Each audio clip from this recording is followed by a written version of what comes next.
Libertarians, I am Hody Johns. I am your host. I am here with Elaine Joan. Elaine, how are you doing today? Good. How are you? Doing great, thank you. We're going to be talking about recruiting Justin Amash and how that's been going. Obviously, this is being recorded on July 5th. July 4th, we had some pretty big news. Justin Amash officially is leaving, has left the Republican Party. He is no longer a member of the GOP. He is an independent. So, Elaine, let's start with everything that you can think of that has led up to what happened yesterday with Justin Amash. I think if you have kept any sort of eye on Justin, on his Twitter, on his Facebook, on his very few media appearances that he's been doing over the last 4 to 5 months, we all knew that this was coming. It was just a matter of time. Some people speculated it would be closer to the end of the year, but Independence Day was a really great day to make that kind of a declaration. Yeah, declared his independence as an independent. Now, you had some interesting perspective about that, because I think a lot of people were like, wait, I thought he was going to be a libertarian. And then even Yes. in the state, even in his own statement, he's like, well, I'm an independent now. And the New York Times says independent. But you did notice it's a lowercase I. What does that mean? Yes. In the same way that we differentiate lowercase libertarians from uppercase libertarians as part of the actual Libertarian Party, independents are the same way.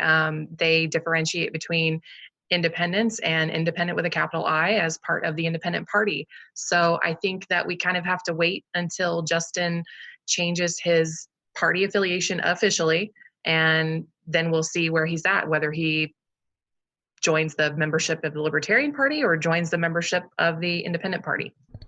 Tell me a little about Justin Amash. Why have you been, tell me about Justin Amash and why you have been passionate about recruiting him. I've been keeping an eye on Justin for several years, ever since the Freedom Caucus was founded, which of course he was a founder of the Freedom Caucus, and he's been a part of lots of movements within the legislation with people like Rand Paul and Thomas Massie. The three of them were kind of the three musketeers of Republican liberty, so to speak, for a long time. Rand has seemed to, since 2016, sort of drift away from that a little bit, and libertarians especially have noticed that. But Thomas and Justin really haven't. So I've always kind of been zeroed in on him and his policies, and the way that he talks to people is really great. He has a really good way of reaching people, and that's always very important for someone who has aspirations to, maybe not always be a congressman, maybe be a governor or president someday. So I've always been interested in him. So that was not a surprise to me that this started happening. So what are the odds at this point? I know he's a maverick, but what are the odds that you think he becomes a libertarian as of now? I think they're pretty good still. He hasn't taken anything off the table, including running for president. So as usual, we just kind of have to wait on Justin to, make his intentions known. He's really good at not cracking when people ask him. He's been asked the same question for several months and has given the exact same answer every time. So he's kind of a master at that. Doesn't like showing his hand. So it's his hand to play. He's probably a really great poker player. I would hate to play poker with him. What do you think is factoring into him? Why is he holding that hand, so to speak? What factors do you think he's waiting on to reveal if he's going to be libertarian or run for president? Quite honestly, I think it really boils down to money. We do have a lot of people who sort of, I don't want to say in the background or in a kind of a dark, shadowy way, supply the Libertarian Party or libertarian, candidates for president with money. But sometimes they're not always loud and proud about it. And that's okay. Everybody has their reasons. But I think Justin is sort of waiting on donors to come forward and say, hey, we really want you. And at the same time, the donors are waiting on Justin to say, I'm a libertarian and this is what I'm going to do. So I think both sides are kind of playing coy with each other, and somebody eventually has to kick over the first domino. Right. And it seems like this could be, I think people are hoping it's one of many dominoes to fall from the Republican Party. What's you mentioned Thomas Massie already, again, being another one of those like Justin Amash that they catch themselves being one of very, very few Republicans to not vote the way Trump seems to want them to vote. Do you take this as more of an anti-Trump movement? He in his statement, it seems like it's anti-Trump, and then his own statement yesterday just says, the whole GOP is kind of falling apart on me. How much do you lend to Trump? How much do you lend to being the GOP just not being the great place for liberty anymore? I think it's a mix of both. But I believe for Justin, now I'm not one to put words in his mouth because I haven't spoken to him about it. But I think for him, based on his actions, it really is about principle more than anything else. And I think things have just reached such a breaking point with the cult of personality that surrounds Trump. That didn't exist when Obama was in office. So it wouldn't have made sense for him to do it then. I think it makes more sense for him to do it now because hyperpartisanship has just reached a fever pitch with both parties, but especially with the Republican Party lately, it seems. Yeah, there's always this threat. I think it's funny because it never really materialized because there was the Never Trump Congress people. They made it very public. They had very public squabbles with him. And a lot of those people have ended up just voting along with him 95% of the time anyway. And so you just kind of say, so that never really materialized. Where it's funny because I feel like Amash wasn't one of the Never Trump people. He's just like, these are kind of where I stand, and has voted pretty consistently, I guess, with his own record. But that record has not been in line with Donald Trump or the Republicans. No, and I think as time has gone on, it's become less and less similar. Many people have said, and I agree, Justin didn't leave the GOP. The GOP left him.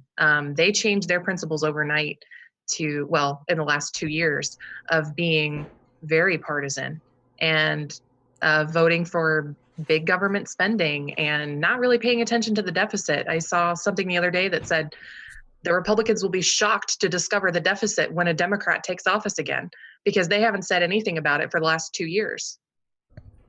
Now, and I guess this is a good time to kind of hold his and your feet to the fire on this a little bit. This happens every time you recruit somebody from another party.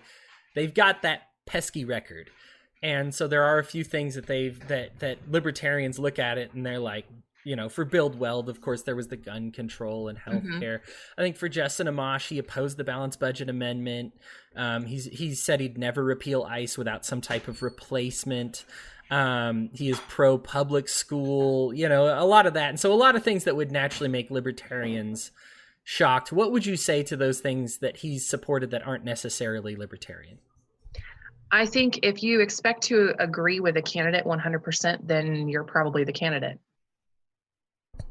Okay. So that's just, you're going to have to accept a few things. You're going to have differences with anyone that runs for office, as well liked as some of our other libertarian candidates have been, not necessarily for president, but people like Larry Sharp, who are very well liked within the party and are very good people personally.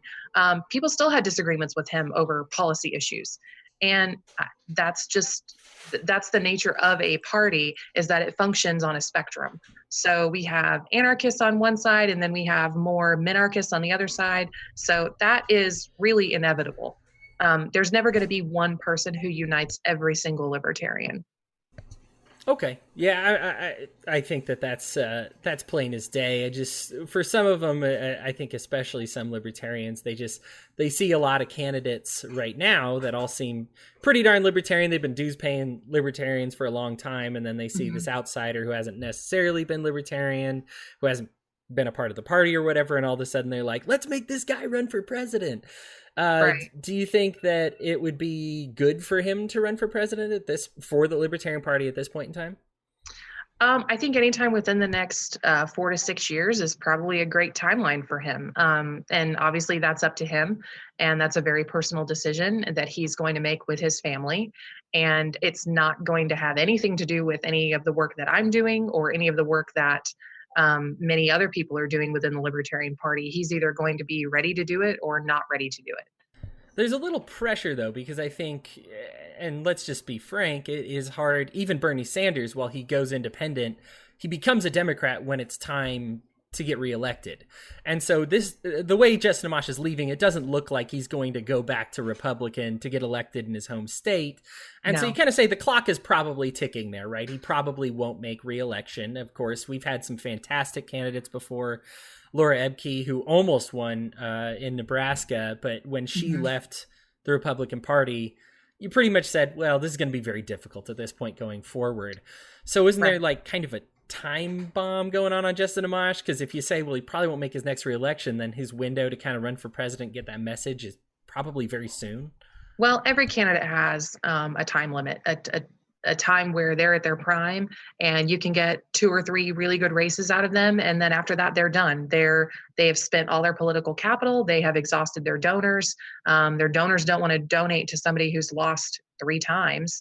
So yeah, there is a ticking time bomb, so to speak.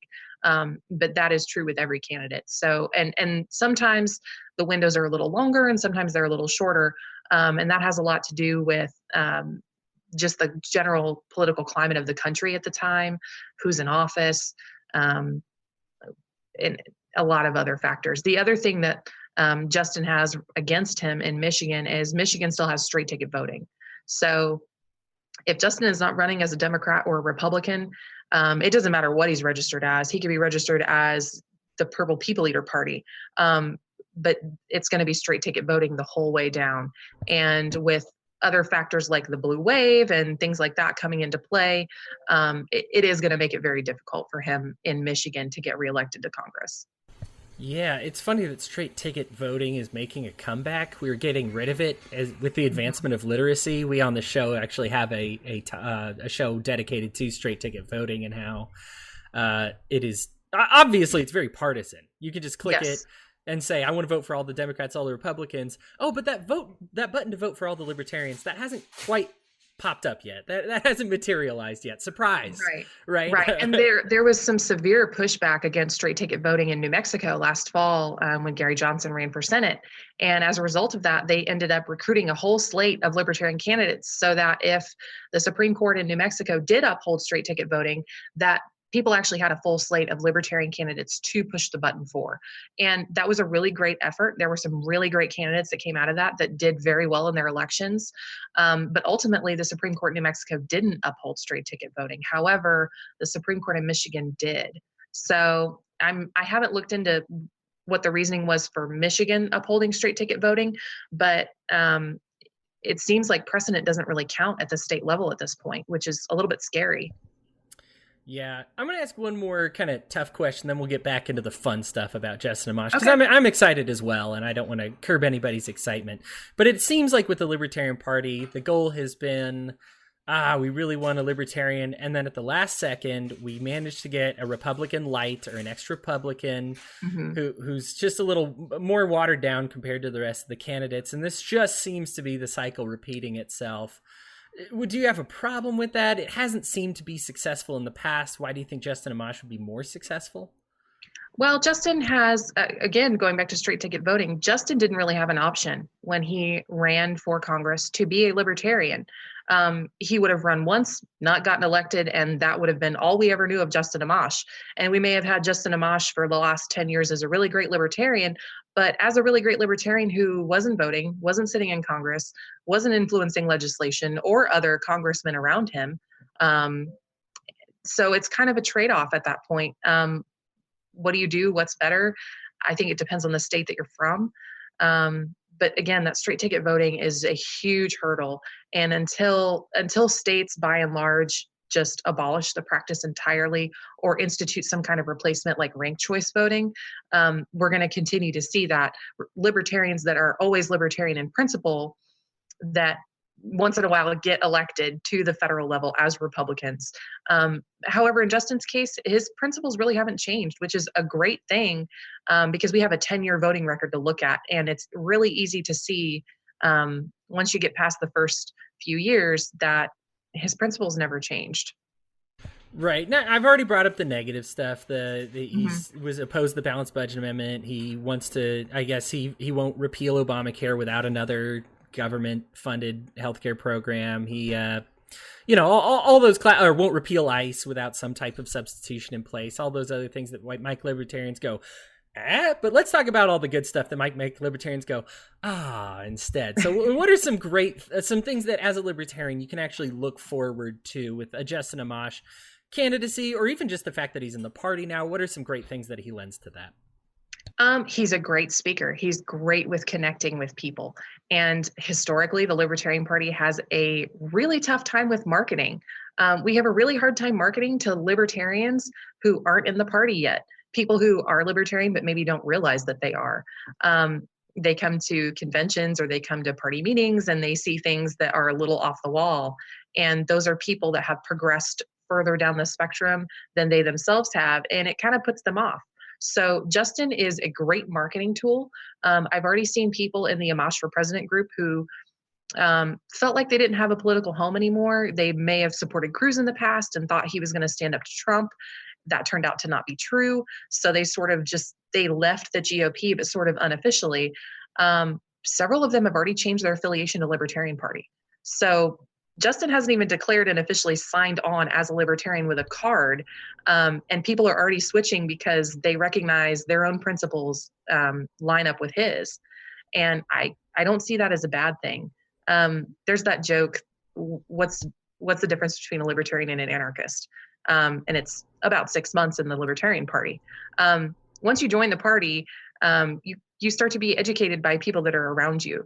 So I would venture to guess that once Justin joins the Libertarian Party, starts running in more libertarian circles versus Republican circles, that we will see his policy views mature and develop in a more libertarian way. And I also don't see that as a bad thing. It's a really great thing for the party.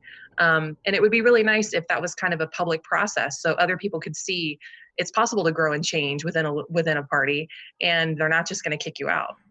Right. No, and I've felt that too. I feel like I have to I have to ask these journalistic questions about the negatives of them. And I sometimes it just comes down to, there's a lot of, I think people would be surprised at how complex Congress is. And so it's like, well, I voted against the balanced budget amendment, but that's because there was some buyout in it, or, some phantom money going into some phantom district. So I actually was opposing cronyism, but it looks like I was opposing this. And so sometimes you just get to a point where you kind of get to actually be yourself when you do these things. Right. And sometimes there's a supermajority. And so you can use your vote as a protest vote. So if you know that the balanced budget is going to overwhelmingly pass, and you still want to stick to your principles and say, I'm not going to caucus with the Republicans, then you can still feel comfortable pushing that no button and saying, no, I'm standing firm.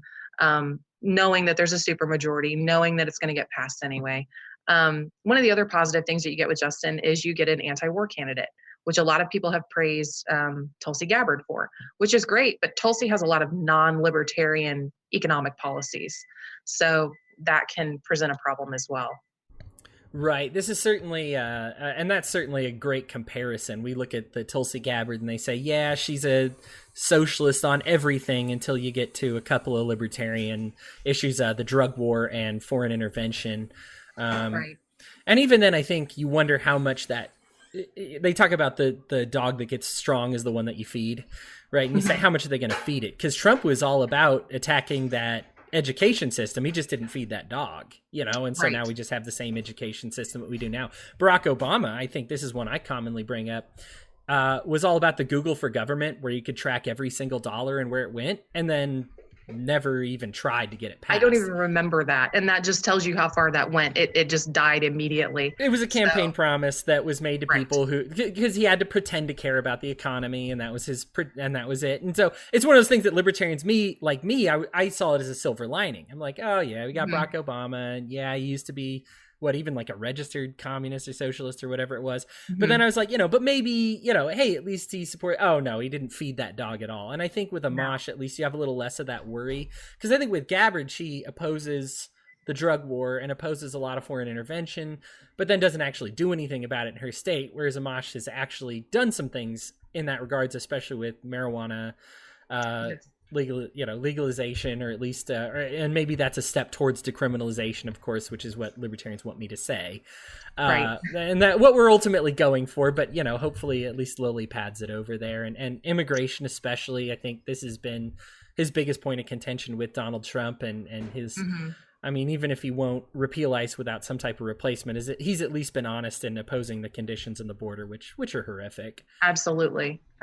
So you get a more humanitarian candidate as well. Justin is very human. He doesn't put himself above anybody else. And he's definitely not a narcissist the way that Trump is. Some people like that, and I just don't. I just can't. I can't get behind somebody who acts that way, and that's another good thing. It makes him easy to relate to, and that translates into being able to reach voters and being able to increase a voter base. And increasing a voter base for libertarians is a really good thing because most of the time when you're a libertarian candidate, you know that even if every libertarian in the state voted for you, you are still not going to win your election. You somehow have to appeal to voters who are not libertarian. Oh yeah, and it's something I asked literally all of the libertarian candidates that are debating on stage at some point. I'm like, look, you're not going to get through without borrowing from some of the others. How do you borrow from them? Right. Justin Amash, of course, has been good about that, and I think may even play to his advantage in his home state as people kind of get sick of the Trumpism and the tribalism that have been going on, to just say, I mean, at least he didn't do the who was the candidate in Pennsylvania that would like go from Republican to Democrat based on whichever one was riding the wave. I forget his name now, but at least he didn't register Democrat, right? And say the point of that comment is that you don't remember his name. Right. So that in itself is a problem. Right. That one dude who just stayed in Congress for 40 guy. years being a leech and believing in nothing. Yeah. That dude. I think he ran for president under both parties at one point. Like, it's just, what a goofball. But yeah, so it's time to wrap up now. We always like to give everybody the final words, but what's, I think even before we get to the final words, what's something that we haven't covered with Justin Amash that you'd like to get across? I don't know. I feel like I talk about him all the time, and I think that's because I'm in the group and I'm trying to get people organized. If you do want to be part of the group, it's Amash for President #4.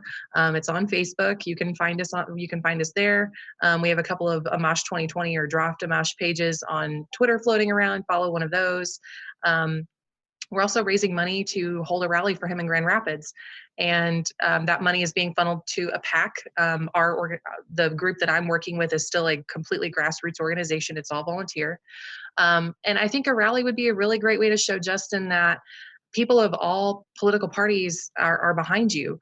Maybe not everybody, but that there are people across party lines that are willing to donate to you, willing to talk to you, willing to be open to your ideas, even if they don't agree with them. I think that's a really good thing. I hate to say that I don't see how it could go wrong, because there's always ways that it can go wrong. But for now, it seems like a net positive.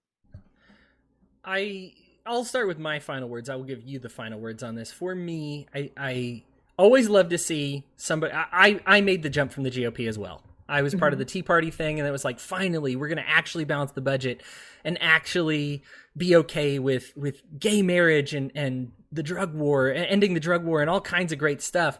And just none of it happened. And it was direct opposition from the GOP, from the RNC. I've detailed it in our last wall journal that, I mean, it was very in your face. The RNC absolutely opposed us. And that movement, and would they would run campaigns against our candidates that were liberty-minded, and I've tried to change the Republican Party, and I just couldn't do it. And so I am loving to see in the journey. I think that there is a great balance that we should have on skepticism about him, things he said about libertarianism before, about his opposition to everything I mentioned before, balancing the budget and whatnot, and to say, hey, what was that about? Is that something that you want to change? Is that at this point in time? It's okay to make clear to a candidate when you feel that they were wrong on a policy. At the same time, let's not make that what all the candidate is about. Because in every couple of ways that we can find that we might have a serious disagreement with them on, and an honest disagreement with on, you can probably find 10 other things where you're like, oh yeah, that's awesome. And so don't get lost in the hate, and I think provide a fair amount of focus on the things that are great as well. I want Justin Amash to work in this party. I wanted Bill Weld to work in this party. I want them, and not because I want them to take over the party. I just want them to embrace our values eventually, or leave. You find that with people that aren't really libertarians, they leave. And it's not for them. I think a great example, Matt Keno, wanted a lot of government intervention. He's a democratic socialist now. He left because Right. this party wasn't for him. So Right. let's welcome him here. Let's get him here. Let's have him, like you said, the 6 months. Let's put him on that path to become more libertarian and embrace the good speaking points. And I just think give him a fair shake. If you support somebody else, fine. But I think there's no point in being, I do not want to see him get the Bill Weld treatment where he's just constantly got a couple of things looming over his head the whole time. And it ends up just souring to the point where he's like, fine, I'm going back to the old guys anyway. We need this movement to grow if we're going to win. We need to pull it from Republicans and Democrats if we are going to shrink the size of government at all. So I think that those are my final thoughts, but your final thoughts, Elaine.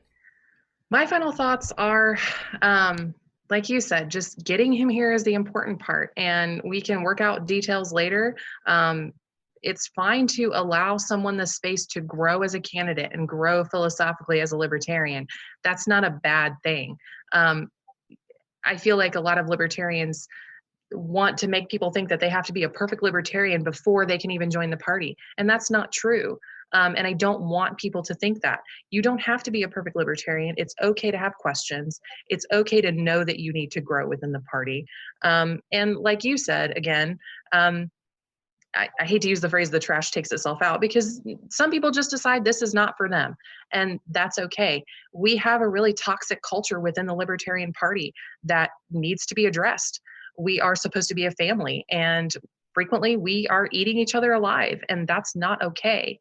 And I think Justin sees that from the outside, and maybe that's something that he is, that makes him hesitant about jumping in and signing on and getting a membership card and saying, I'm here and I'm a libertarian.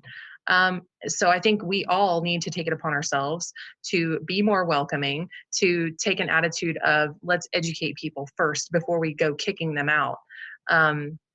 And just in general, be nicer to each other. Well, presidential election years have a habit of really dividing our party. And I think that's really unfortunate and really sad. We are the fastest growing political party in this country. We're the third largest.